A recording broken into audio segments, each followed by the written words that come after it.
All right, well, welcome back to Mark chapter 7. We are almost done with our first half of the book. And it's been a good ride so far, hasn't it? Today we're going to come into Mark 7 and talk about really Jesus's thoughts and works and teaching on clean and unclean things. And I want to start by telling you a story. In 1992, after the death of my grandfather, who was the pastor of our church, our small country community hired a new pastor. He was a family friend to fill the pulpit.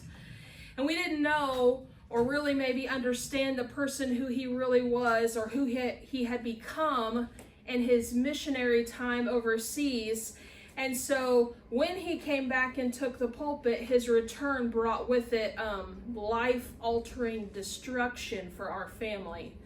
Very soon into his tenure as pastor of the church, he began to lie about the future of the church and about things related to our family. He changed the denomination of the church, and then he began to take control of people through intimidation and legitimized what they did inside and outside of the community in a way that added fences to the gospel of Jesus that he never intended. And to make a long story short, after about a year of painful situations that involved extra biblical requirements, my entire family was excommunicated from our church because my father and my uncles said that they wouldn't stop going and singing and preaching the gospel in other church denominations besides the one that this pastor was affiliated with. It was devastating to our family. It was devastating to their relationship with the Lord, and it caused so much pain and relational hurt among us that multiple of my family members didn't return to a church body for decades. Legalism had led to two different things. Number one, self-righteousness from the haughty spirit of this pastor, and two, self-destruction spiritually for those who had been wounded by legalism's laws. So we come to chapter 7, we're thrown back into a conflict between the gatekeepers of the law and the fulfillments of Jesus. Mark is moving our focus to man's laws versus God's commands in reference to what's clean and what's unclean. Who is in the kingdom? Who is out of the kingdom? And he makes us ask the question, what is required of me? What is required of me? So let's look now to the beginning of chapter 7, where we have our first observation of traditional hands. We see traditional hands.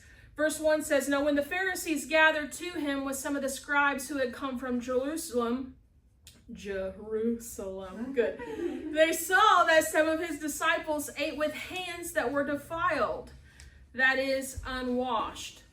For the Pharisees and all the Jews do not eat unless they wash their hands properly, holding to the tradition of elders. And when they come from the marketplace, they do not eat unless they wash. And there are many other traditions that they observe, such as the washing of cups and pots and copper vessels and dining couches. And the Pharisees and the scribes asked him, 'Why do your disciples not walk according to the tradition of the elders, but eat with defiled hands?'" And the first thing we have in this passage is a collection of leaders. We have a collection of leaders. Jesus' fame has continued to grow all over the Levant and in the Decapolis, so much so that the religious leaders from Jerusalem have shown up again, right?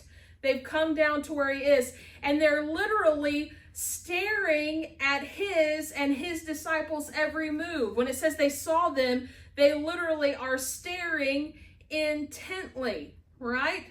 Immediately, they recognize that Jesus' disciples are not adhering to their collection of traditions. They have a collection of traditions, and they want people to be ceremonially clean. Ceremonially clean. They want clean hands. In particular, they recognize that the disciples don't take the ritualistic washings that have been added through the oral law of the people. Remember that, oral law. And they confront Jesus, who is their teacher and the one to whom would answer for them about their defiled hands. Well, what does defiled mean? It means generally, actually, that word means common. They're common hands. Their hands are just like anyone else's hands. They are unholy. And as God's holy people, they already saw themselves as set apart by their birthright, but then they moved the fence even further by creating laws and standards that were well beyond God's rule, just to make sure that they didn't break any. One area of their focus was washing. The washing that we're talking about is a ceremonial cleansing. The word here, which we use, tell me if you can hear it, baptizo. Baptizo, to baptize, which means to dip repeatedly. And they wanted them to do it properly. And for them, that word properly meant with clenched fists to scrub out their hands. They would get water and they would put it on themselves all the way up to their elbows. And they would take their hands and they would scrub in a very specific way. Some people took whole body washings where they would dip themselves repeatedly in a bath before dinner. Why would they do that? They did it because they didn't know what unclean person or thing they had come in contact with in the marketplace, thus creating a self-righteous law unto themselves. This ceremonial washing was part of a ceremonial walking. A ceremonial walking. And in that, they are living by traditions. Mark here in this passage, this part of the passage, he gives a footnote for the Gentiles when he starts talking about copper. He's explaining things that they wouldn't understand. He begins to explain traditions that would have been foreign to them. Well, what is a tradition? In the Bible, a tradition is a giving over of the substance of teaching. It's like a giving up or an offering up of rules, regulations, and anything that needs to be passed from generation to generation. These traditions, they hold fast to, right? So they hold fast. What does that mean? Well, it is the idea, holding fast, of seizing power. This is a power struggle. This is an authority issue. Keeping carefully all these commands so as to have authority over their own righteousness. We have in this moment an authority issue between the kingdom of God and the kingdom of men.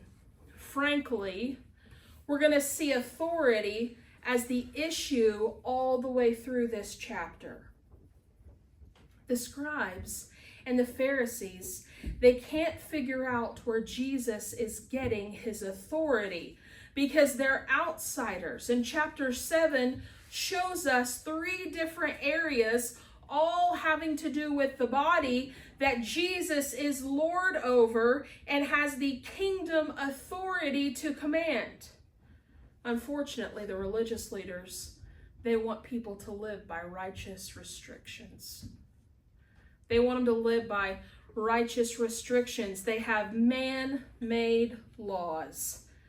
These are man-made laws that have been discussed and fought over and agreed upon through countless assemblies and meetings of the tribal leaders of Israel for hundreds of years, and they were orally passed down until well after the death of Jesus, when they were all written into what is called the tradition of the elders. And it comes and includes books like the Mishnah and the Talmud and the Tosefta and which I just butchered that, I'm sorry, and the Gemara, right, and so on. So these are oral traditions, oral fences that they have added to the law of God.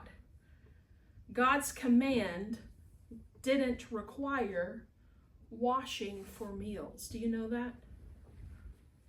God's command did not require washing. Men's laws did. And they took them so far that they were worried the most about the washing. And it was after they had been to where? The marketplace. What did Jesus allow at the end of chapter 6? Do you remember? People to bring their sick to the marketplace. And do what? Be touched. And be touched. This is a complete contrast to Jesus. They come home washing off all of the marketplace, not letting anyone touching there, refusing to have love or compassion or show righteousness. Jesus in the marketplace touched the unclean, and he let them touch him so that their bodies would be made whole. Ceremonial clean Jews in the marketplace, they didn't have compassion on the people in the same way Jesus did. And just to make sure they maintained their self-righteous cleanliness, they not only separated themselves from others, they went home and washed themselves off in the same way that the disciples kicked the dust off their feet. It had nothing to do with that. Your unrighteousness is on you, it's not on me. They were walking with fences. They were walking with fences. When the leaders asked, it wasn't a polite asking. When they said, how do you let them do this? It was not polite. The word ask here means accosted, interrogated, demanded. They demanded to know why Jesus wasn't keeping his people together under human law. And this is very important to recognize this type of asking, because we're going to see another group of people do the same thing in verse 17. They're saying, why aren't they walking?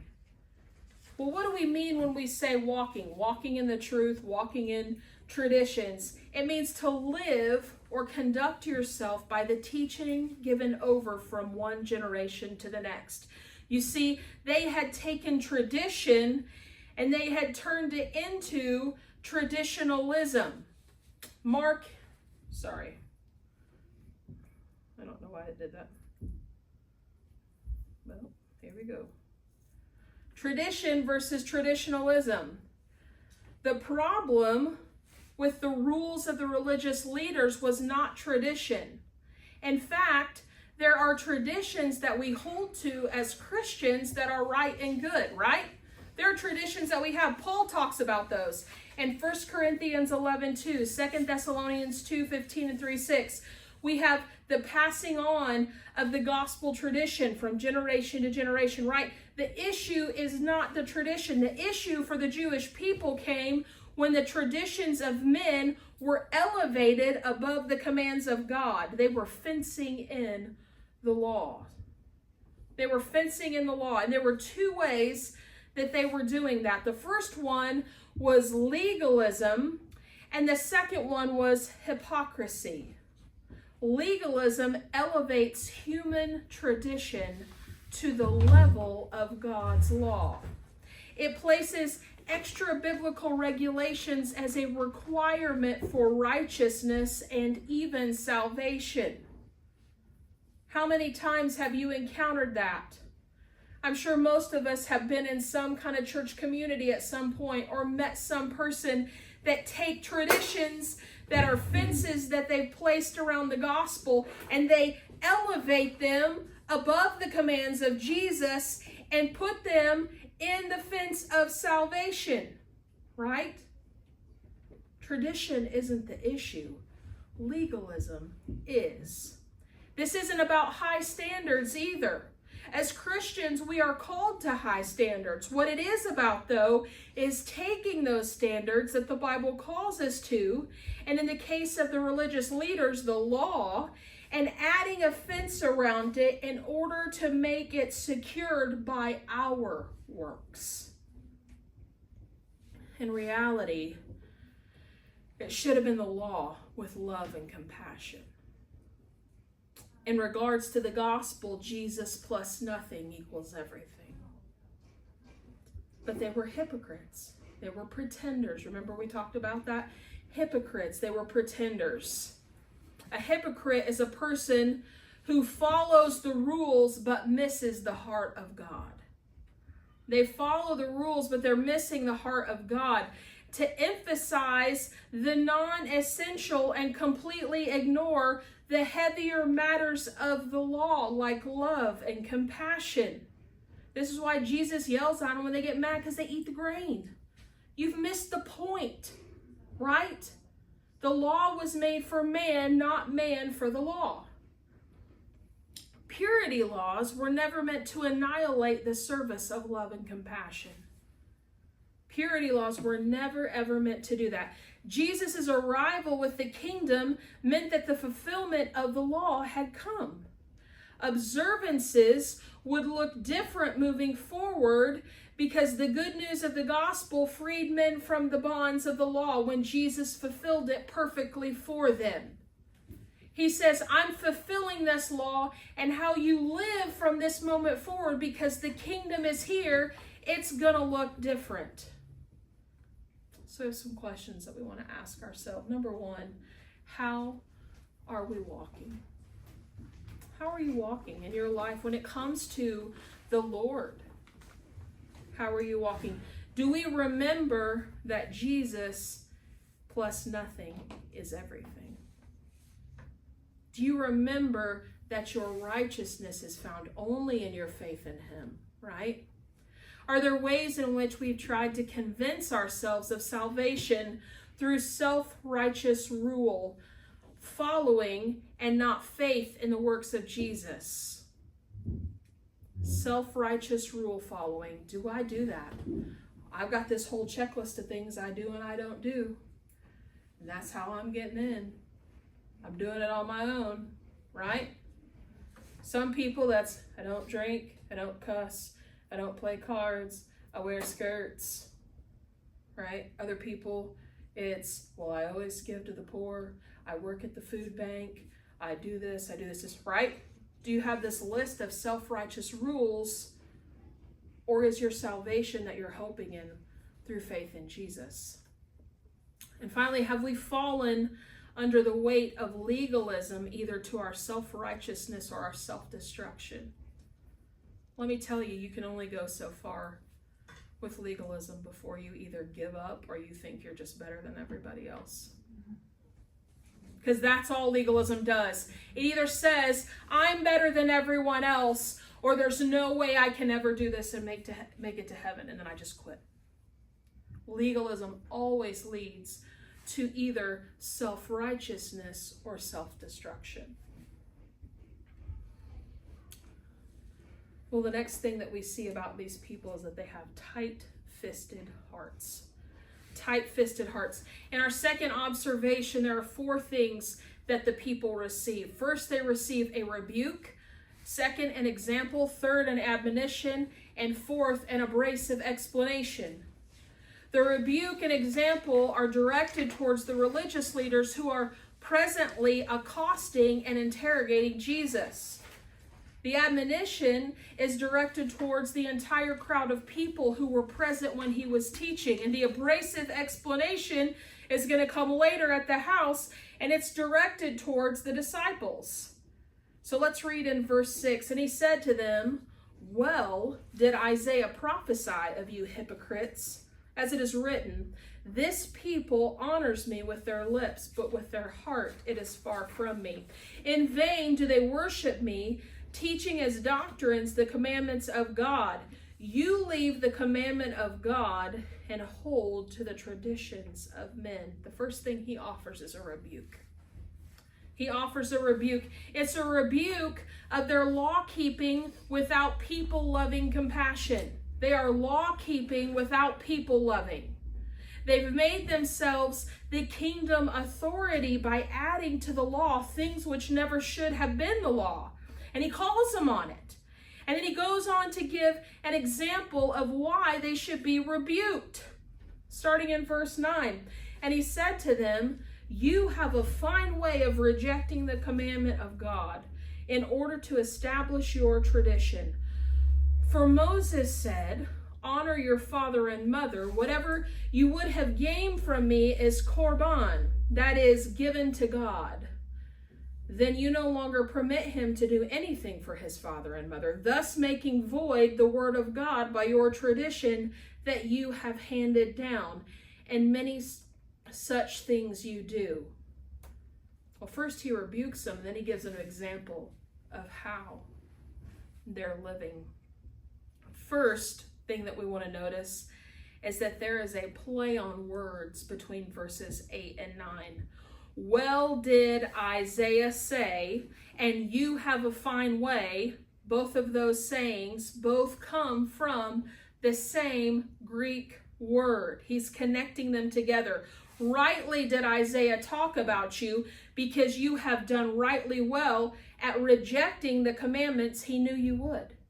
He could foresee it. He knew what was coming. What the religious leaders had done was take one part of the law and nullify it with another part of the law that they had set up as a command. What's the command in the 10 Commandments? That you'll do what? Honor your father and mother, right? And so they made this other command that was part of the oral law that when they did it, negated God's written law. And so he's like, look, Isaiah knew who you would be, right? And this led to an admonition. This led to an admonition. Verse 14, and he called the people to him again and said to them, hear me, all of you, and understand. There is nothing outside a person that by going into him can defile him. But the things that come out of a person are what defile him. He calls them all back. This is a renewed calling. Like the people are dispersing and he calls everyone in. And he gives them an admonition. What a radical teaching this would have been for them. How can he say that? Doesn't this make him just like these human lawgivers making a law unto himself? And what's the answer? No. Why? Because the Lord of the Sabbath is also Lord of the body. And he's here with his kingdom authority to fulfill every bit of that law so that they don't have to anymore. The kingdom has come. He doesn't have to live under those rules because he knows in his death he will fulfill those rules. Right? While man is looking at an outward appearance, God is looking at the heart. Something that you put in your mouth and it passes through you into the toilet. That's literally what he says. He literally says it goes in the toilet. It's not what defiles you. That's not what makes you commit all kinds of sin and do evil against God. Your heart does. That's what makes you unholy. You and I have, and we are born with, a sin-sick heart. We are born with a sin-sick heart. The disciples did too. They just didn't get it. Right? So starting in 17, and when he had entered the house and left the people, his disciples asked him about the parable. And he said to them, "Then are you also without understanding? Do you not see that whatever goes into a person from outside cannot defile him, since it enters not his heart but his stomach, and is expelled, put in the toilet? Thus he declared all foods clean. And he said, what comes out of a person is what defiles him.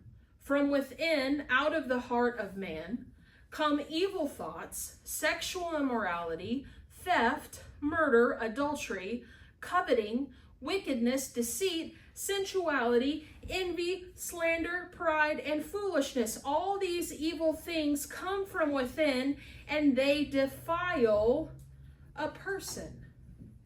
He gives them the first saying, right?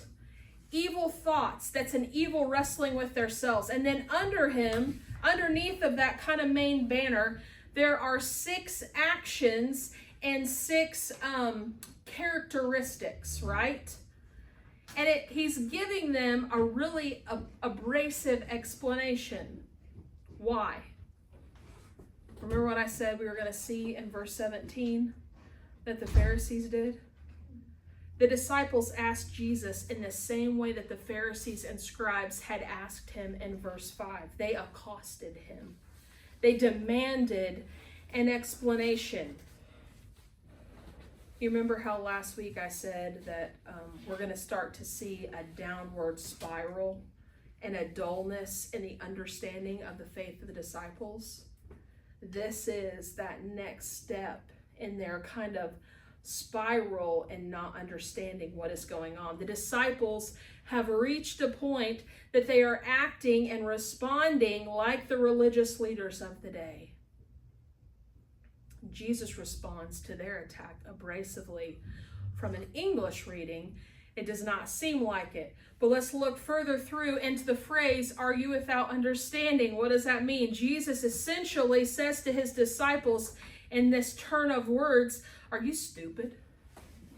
That's literally what he says. "Are you stupid? Are you," listen, sometimes he gets real, "Are you ignorant?" He said, "Are you stupid? Are you ignorant?"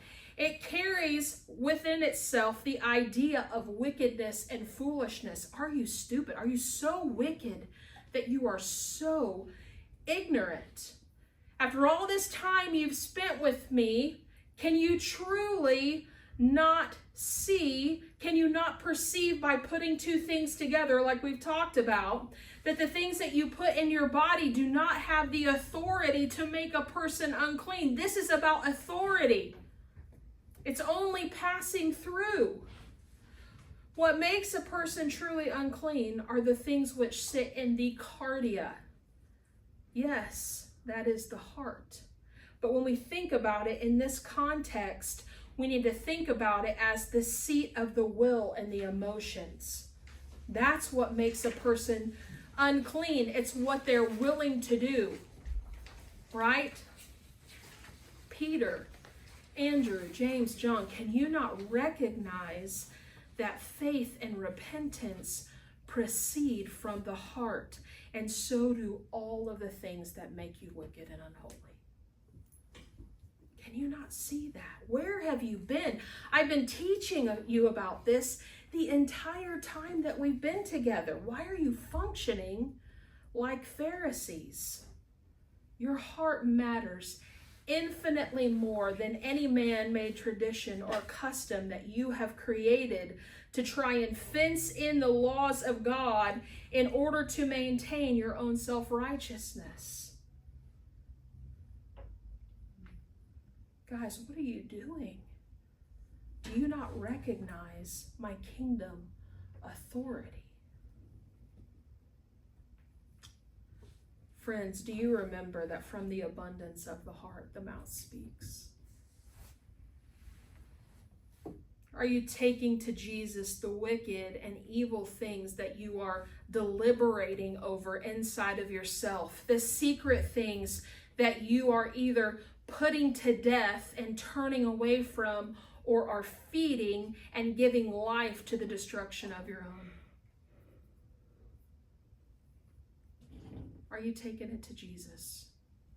Are you taking it to other people who you know and trust and bringing it into the light? Have you recognized that Jesus always offers us a way out of your temptations? He always offers us a way out of your temptations so that you don't have to sin when the sinful things in your heart try to take root and put you to death. Right? This is James. He always offers us a way out. And the temptation is not necessarily the sin. It's when we grab a hold of it when it comes and we dwell on it, we internalize it, and then we act on it. But he says he always gives us a way out. He cares about our hearts. Well, the third thing that we see, our third observation, is a tenacious hope. It's a tenacious hope. Verse 24, and from there he arose and he went away to the region of Tyre and Sidon, and he entered a house and did not want anyone to know, yet he could not be hidden. But immediately, a woman whose little daughter had an unclean spirit heard of him and came and fell down at his feet.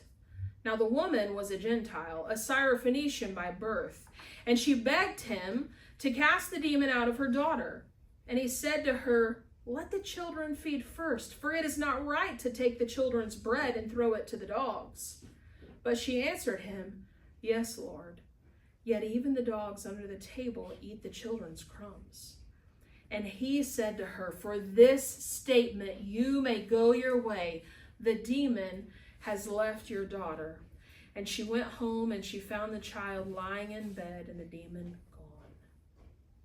When it comes to this Gentile woman, we see what appears to be a harsh answer met with a tenacious hope. We see a harsh answer met with a tenacious hope.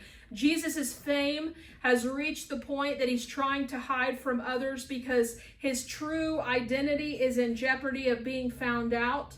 But he doesn't feel like the time of revelation has come yet.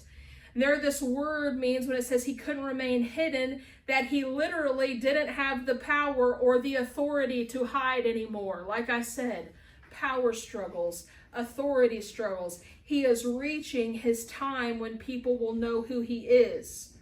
And unfortunately for Jesus, a city that is set on a hill cannot be hidden, right? And as we keep saying over and over again, ministry is always present. So a Greek-speaking Syrian woman with a demon-possessed child finds him. Verse 25 says, immediately, a straight path was made for this particular woman to approach Jesus and fall down and worship. And we always know what happens in the book of Mark when people fall down in faith. Requests are answered. In this particular instance, though, her healing doesn't come without a genetic hindrance, and her faith is immediately tested by the Lord. Pick up in verse 26. And she, the woman, kept continually asking him. Okay? This wasn't a one-time deal.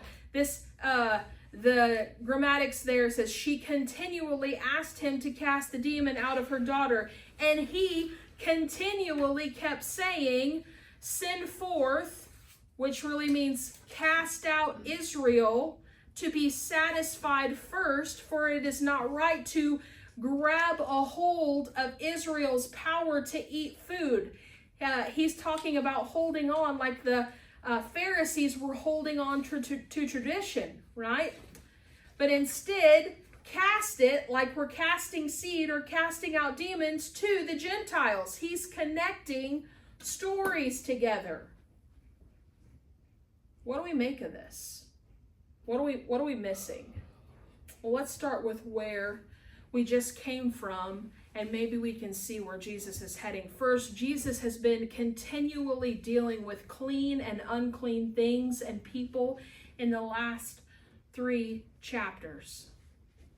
Not only that, but he has in the episode previous to this one done what? He declared all foods clean. That is important. And now he's moved into a Gentile city where the priority of Israel and their salvation history is at the forefront of his mind. But what's about to happen with the unclean Gentiles? They're going to be included in the same blessings of salvation. Tyre was the kingdom where King Ahab found Jezebel. It was a symbol of pagan worship and greed and every kind of debauchery that you could ever think of. Later Jewish historians like Josephus noted that Tyre ended up one of Israel's greatest enemies, but here we find Jesus and this woman of faith. The Gospels also very explicitly state, and Paul fleshes out, that Jesus' ministry was first to the Jews and then to the Gentiles. There was an order to God's salvation plan. Why? Who were the Israelites supposed to be? They were meant to be a light of revelation to the world. They were meant to be a kingdom of priests and a holy nation that mediated God's salvation to the world. They have a purpose in God's plan for all humanity's redemption, right? The Jews have to come first because they're who's going to mediate this salvation to the world. I'm here to gather in those who are mine first because we are going to take it to the world and set it ablaze. And so when we go, oh, why is he talking to her like that? There's a little bit more to it. But it goes to the Jews first because they have a role to play in the salvation history of everyone else for eternity to come. Okay, so we have to understand that. And I know it's no secret how Jews and Gentiles in many cases felt about each other and how they interacted. Calling a Gentile a dog was common. They were seen as, not like we think of them as pets, they were seen as rabid and brute beasts who had no regard for holy living. Jesus uses this same language as the Old Testament, but in a diminutive that would have turned dogs. So like dogs, with the diminutive that he used, made them little dogs, or like puppies. So he does soften his response, but he's still provoking her to see her reaction. Strauss, the guy that I've read his commentary for most of this and who I lean heavily on, he has a great response here. He says, Jesus is being intentionally provocative, seeking to draw out a response of persistent faith from the woman. He wants her to claim what is rightfully hers, the opportunity to participate in the eschatological salvation available through Jesus the Messiah. While Jesus, quote unquote, loses the debate, he is delighted to do so since his purpose is to provoke even greater faith. This is the most likely interpretation since Jesus is always in charge and the gospel is never caught off guard. Jesus pushes and provokes the woman in the same way that he did the rich young ruler, in the same way he did the Pharisees and the disciples, and he was glad to have her response. Do you really have faith? Do you really believe? Will you persist, or will you reject me and walk away? Are you an outsider or are you an insider? And I love her response because it says firmly.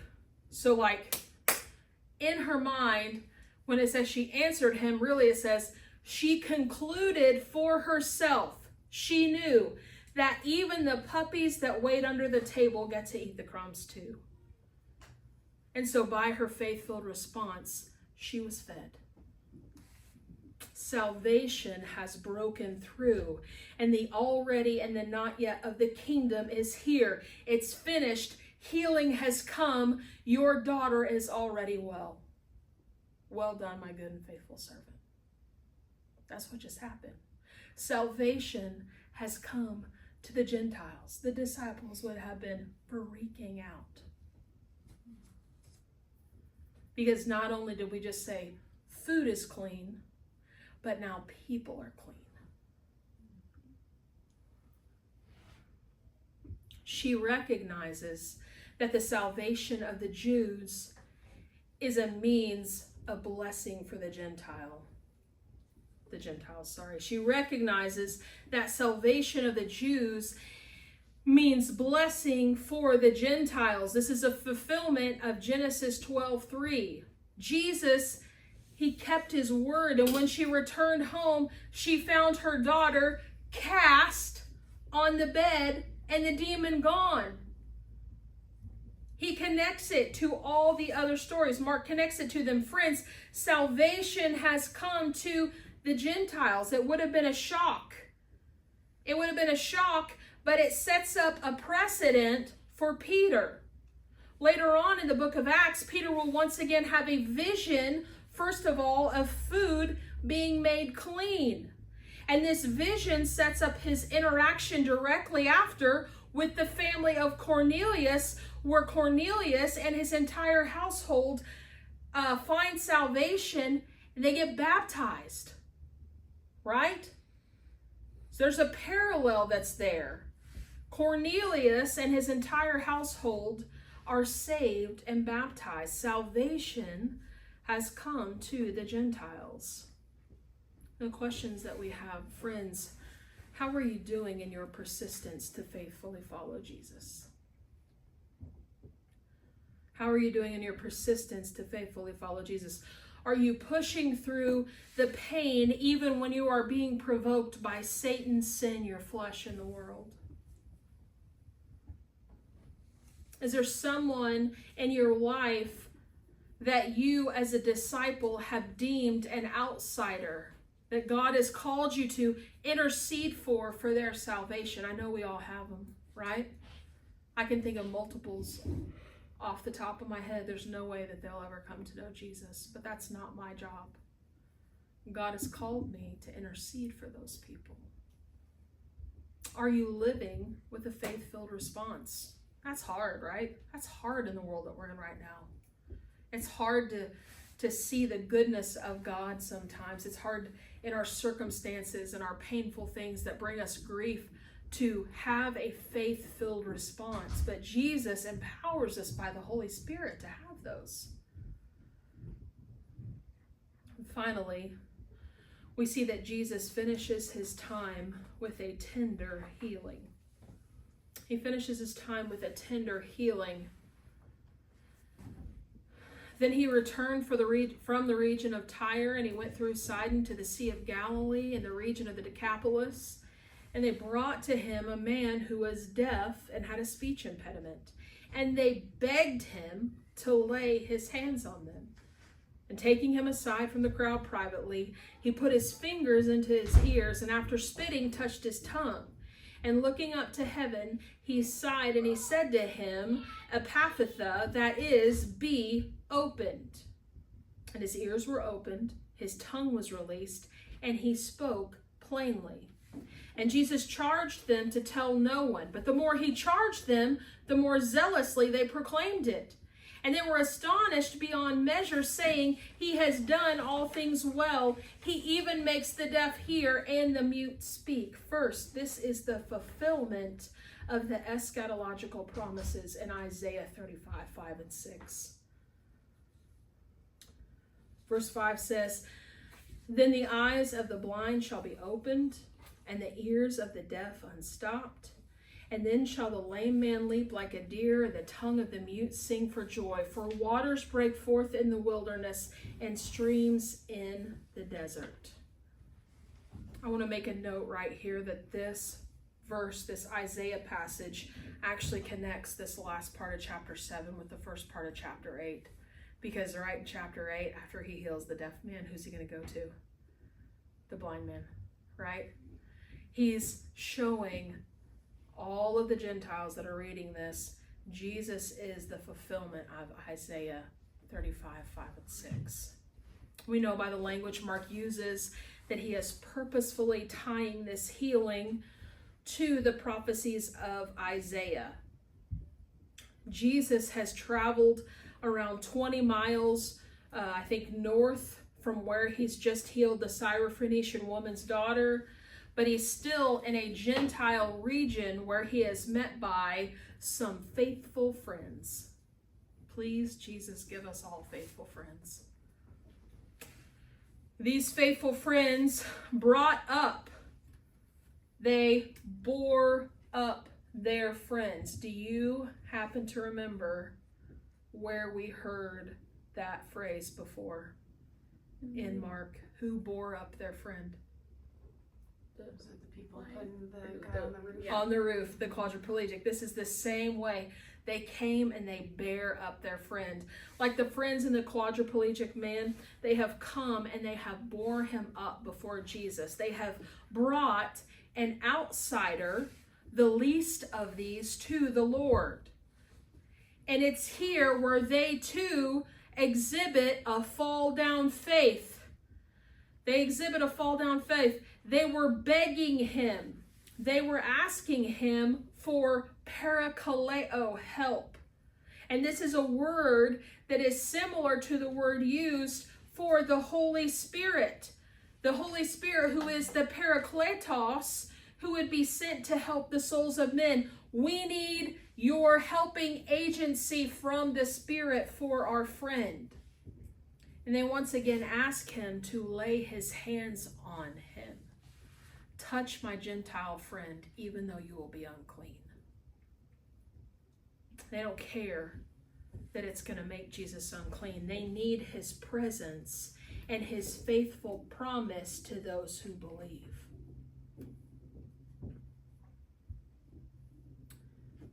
Jesus takes him in as a warm host.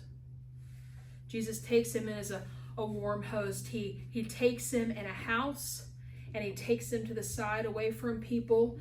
Jesus receives the deaf and the mute man, and he has him privately away.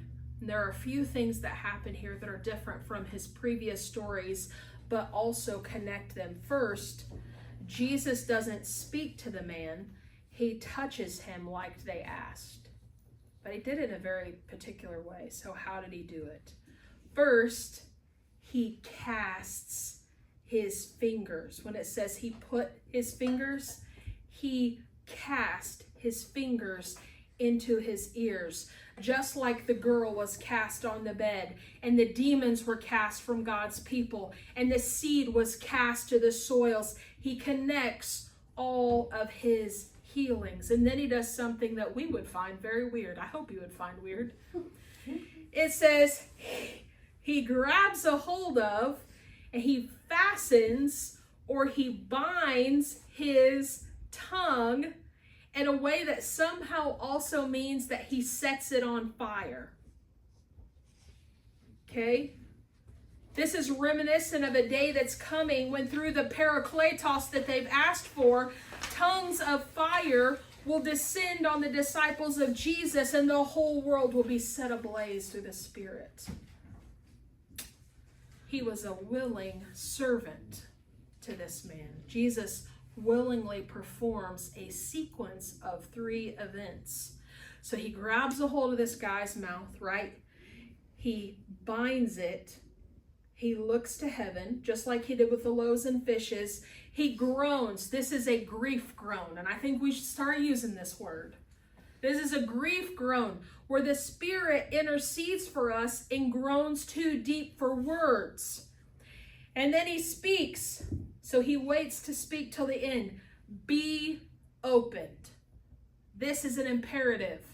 This man's mouth has no other recourse but to do exactly what he says. It's an imperative. Jesus is exercising his authority over the dominion of this man's ears, and he heals him. His ears are opened. His tongue is loosed. His ears were open literally like a male opens the womb as a firstborn. This is new birth. This is new birth. Does that make sense? The word that says open is like a male who opens the womb of someone who's never had a baby before. This is brand new life. This is a brand new thing. And his tongue was unbound. He could speak plainly, and he would go and he would tell the marvelous works of Jesus.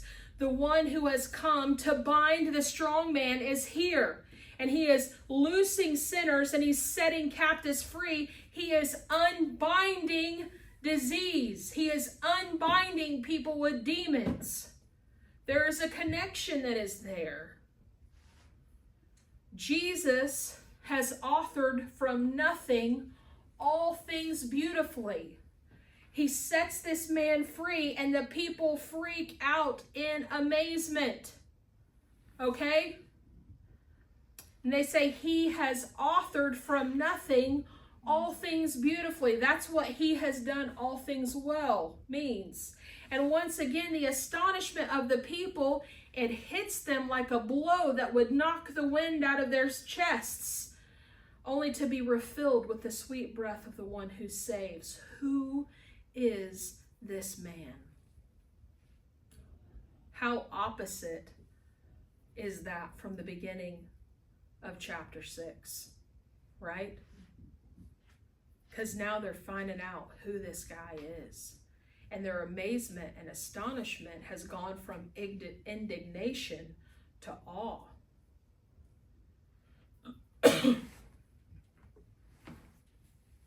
What a contrast to the Pharisees and the children of Israel. And it's from the Gentiles. Salvation has broken through, and it has come not only to the children of Israel, but also to the Gentiles. Behold, I am making all things new. I am birthing something new. He looses his mouth just like God did Moses' in Exodus 4:10 and 11.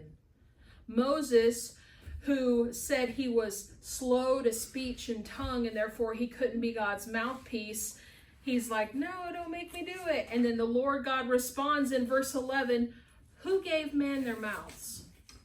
Who makes them deaf or mute? Who gives them sight or makes them blind? Is it not I, the Lord?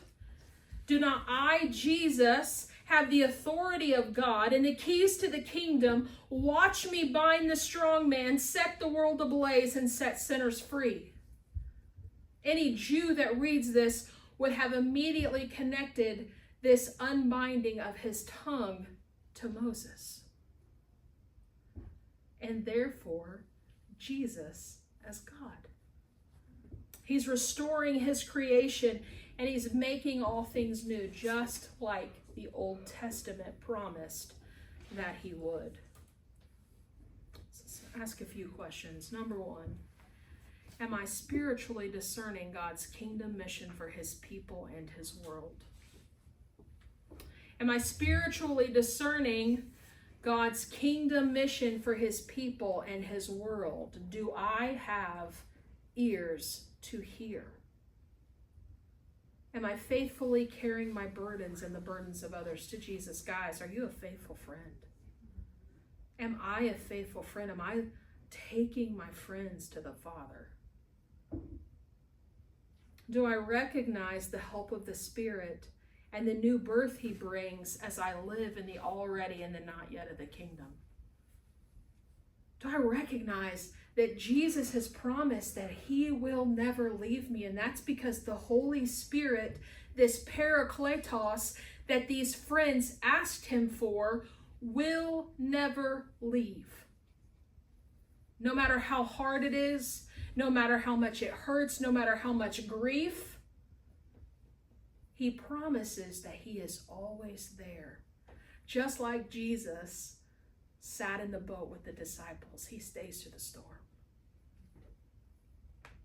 Are you living in the already and the not yet of the kingdom?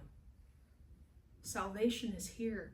Jesus is changing lives, and there is a whole other world that is to come. Are we looking forward? Are we forward thinking to that time just like he was? Any questions?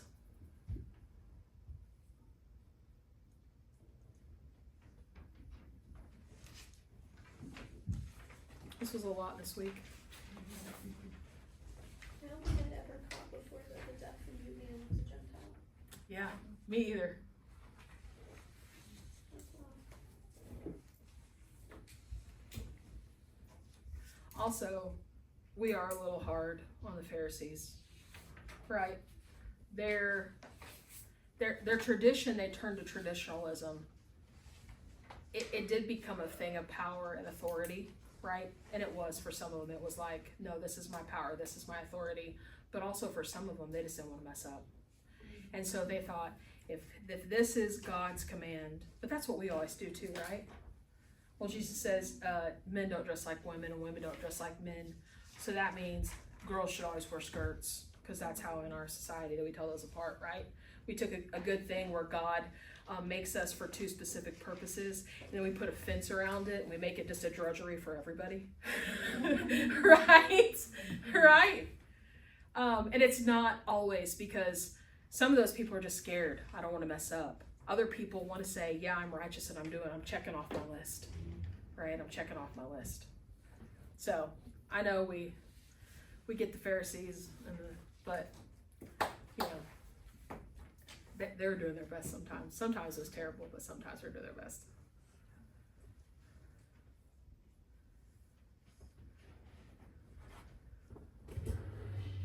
Any other thoughts?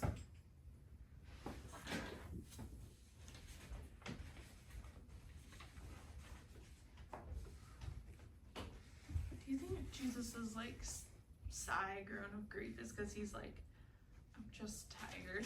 So that word, it can mean grief or a grudge. And so originally I did think that because he's already like upset with the disciples. And he's kind of like with the woman, right? So I thought he was like, oh, you know, like when are they going to get it? But then when I went and did further reading, I think the majority of people think that it wasn't a like, oh, I'm just tired of this. It was a like, here's this guy that they're bringing to me who can't hear. He can't really speak, right? He's messed up and sin has broken his body and he's just like, oh, right? That kind of sigh. When you see something, even if you don't know the person and something, you see the situation that they're in and it's kind of terrible and in your spirit you go, oh, that kind of a, where and some people say that is like when he did that, that was like him breathing out life over that man. That's a very small percentage of people. But no, I originally did think that. I thought he was just like getting irritated with everyone because nobody believed properly. But most people say that he was actually just really like, and that also was showing his difference between him and the Pharisees and the scribes, right? Because they were practicing the law without love and compassion. And so they're showing a contrast that here he is and he's not following the oral law they call the traditions of men. He is loving people in contrast to them not loving people. So he has a heart of compassion towards people that they didn't have. This is just the first chapter where he actually hasn't like been able to like get away from the crowd for like rest. Right? So we've watched that progression. I just didn't have time to talk about that. We go from the first where there's a lot of people and then there's more and then they can't get in the door and then they got to get on the roof, blah, blah, blah. And now it's like he can't even hide. It doesn't matter where he goes. And he still has compassion on people, right? You think about that as a parent and how we get to a point where like, I tell my kids sometimes, I'm touched out. I'm going to just need 5 minutes. I just need 5 minutes. I need no one to touch me for 5 minutes. And I just need a minute. My son can attest to that. Right? But Jesus doesn't do that. Now he does go and he withdraws so that he can recharge his battery with the Lord, right? He's staying in relationship with him so that he can come back out and he doesn't get touched out and he doesn't need a 5-minute break. But I just think about that constant, you can't go anywhere where people aren't just surrounding you. They want presence with you. And he's like, okay, bring them. That's what I'm here for. Let me teach them, let me heal them, let me cast out the demons. I'm bringing the kingdom and this is how I'm doing it.